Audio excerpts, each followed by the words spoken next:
السلام علیکم ورحمۃ اللہ وبرکاتہ۔ سامعین محترم، میں ہوں قاری محمد اظہر اور آپ دیکھ رہے ہیں میرا یوٹیوب چینل۔ آج خواب کے اندر طوفان کو دیکھنے کے متعلق چند تعبیریں بیان کریں گے۔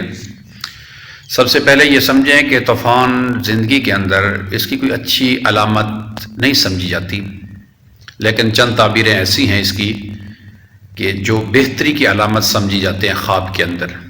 مثال کے طور پہ اگر آپ نے خواب دیکھا ہے اور اس کے اندر اپنے آپ کو آپ محفوظ سمجھتے ہیں، نقصان نہیں پہنچتا، تو اس کی بڑی اچھی تعبیر ہے۔ اس کا مطلب یہ ہے کہ اللہ رب العزت آپ کو محفوظ رکھیں گے، آپ کے کاروبار کے اندر برکات ہوں گی، آپ سیو رہیں گے، کاروبار میں بہتری آئے گی اور تیزی آئے گی۔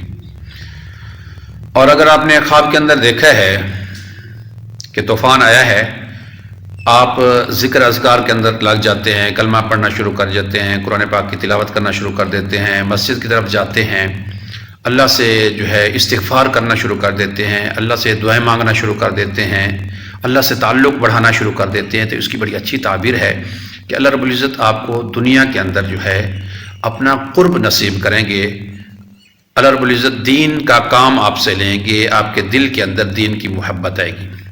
خواب کے اندر اگر آپ نے آپ کو بے سہارا دیکھا ہے یا کسی جاننے والے کو بے سہارا دیکھا ہے تو اس کی اچھی تعبیر نہیں ہے، مالی طور پہ، کاروباری طور پہ نقصان کی علامت ہے اور بیماری کی علامت ہے۔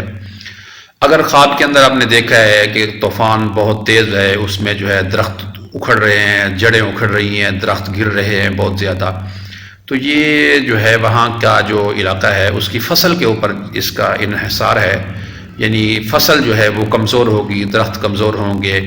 جو اوسط فصل کی آتی ہے، چاہے گندم ہے، کماد ہے، فروٹ وغیرہ ہیں، کوئی چیز بھی ہے، تو وہ اس کی اوسط کی کمی کی علامت ہے۔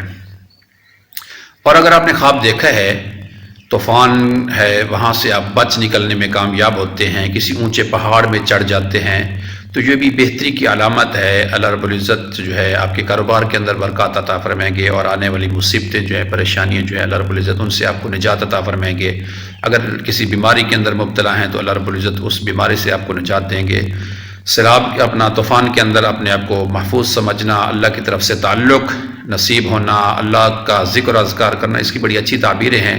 اپنے آپ کو غیر محفوظ سمجھنا اور طوفان کے اندر غرق ہونا اور طوفان کا نقصان پہنچانا اس کی اچھی علامت نہیں ہے۔